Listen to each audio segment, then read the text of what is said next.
Hello friends, welcome to my channel. Today I'll be discussing the rules or the laws you should know about communicating with your ex. So today's topic is communicating with your ex. There are 5 laws that I'm going to lay down for you guys to have in your mind or at the tip of your finger when dealing or communicating with your ex. Most of the times we extend the boundaries or we'll go beyond the boundaries when dealing with your ex, regardless of the laws that you should have in mind when communicating with your ex.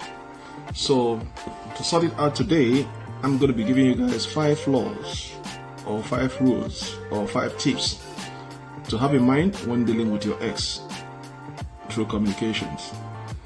When you break up, whether it is a breakup from a committed long-term relationship or a marriage, mutual or nasty, it's an extremely painful experience. It brings out different kinds of emotion: anger, grief, bitterness, relief, or even hurt. But what happens after you go on your own respective ways? Are you interested in keeping in touch with your ex-partner? Do you feel interested in talking to your ex? It is different scenario when you share kids or something common. For instance, business, or say you both work at the same place. But what happens if there are no kids, or no common workplace, or no joint ventures? You can be pleasant with them, but do you really want to be their friends? You can be pleasant with them, but do you really want to be their friends when you break up and go your respective ways? When you don't share kids or have a common work boundaries, do you still want to be their friends? Also, men and women have different behaviors. Many women don't mind communicating with their ex. They are also okay to initiate the first contact after breakup. In the case of men, I found that men like to cut off completely regardless of how amicable the breakup was.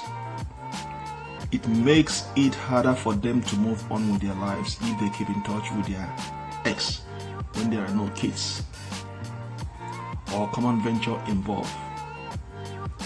They say that when it is done, it is done with 0 open lines of communications with their ex. But again, it varies from individuals to individuals. So, are you still interested in talking to your ex? Do you understand those rules that you must have when communicating with your ex? Now, I'm going to give you those 5 rules, those 5 tips that you should have in mind when dealing with your ex. It is very important that you should know where the limitations are, where the boundaries are. What are your guidelines, and what are things you should avoid, and what are things you shouldn't say when dealing with your ex through communications. So friends, let's now discuss those 5 rules that you must know in dealing with your ex. Are you ready? Are you ready? Let's go.